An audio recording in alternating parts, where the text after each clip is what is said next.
好，各位同學大家好啦，呢個係 DSE 2024年嘅第24題，咁都係好 typical 嘅 GDP 嘅計法啦。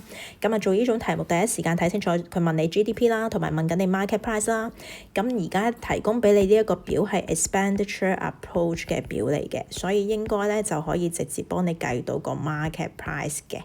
咁所以我哋可以去睇翻啦 ，GDP at market price 就應該等於 C 加 I 加 G 加 S 減 M。咁咧C 應該我哋呢度都提供咗啦，就係100個 mil 啦。然之後 I 咧就係一個最關鍵㗎啦。咁 I 咧我哋睇翻佢提供俾你要係 net domestic fixed capital formation。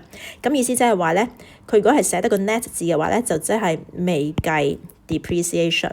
寫咗個 fixed 字嘅話咧，咁就即係未計 change in inventories。咁所以我哋就要加翻落去啦。咁我將呢一個嘅 net domestic fixed capital formation， 首先個20抄咗出嚟先，然後要加翻 depreciation 11，然後我哋要再加埋個 change in inventories。咁小心係負數嚟嘅，即係要加呢個嘅-5啦。咁我直接寫-5啦。好，咁跟住然之後我哋再睇個 G 啦 ，G 就提供咗啦30。OK，S 減 M 啦，好啦，我哋睇下個 S 先。Net exports of goods 呢個已經係 net 咯喎，咁即係已經係 S 減 M 嚟嘅咯喎。OK，咁如果係 net exports of goods S 減 M 咧，就已經係包咗 re-export 喺入邊噶啦，所以個 re-export 呢一行咧，我哋可以唔使理佢。好啦，然後import of service、export of service， 咁兩個夾埋咧，我哋就可以揾到 S 減 M of service。咁所以我哋可以加翻啦。首先 net export of goods， 我哋加翻嗰個嘅60落去先啦。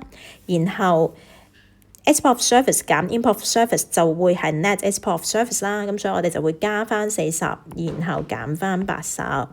OK， 咁然之後我哋最後咧就可以計算得到個答案就係176噶啦個 million。OK， 咁記得寫翻dollar sign，記得寫翻咧呢一個嘅 million 做單位咁樣。咁所以呢一條嘅答案就會係 boy。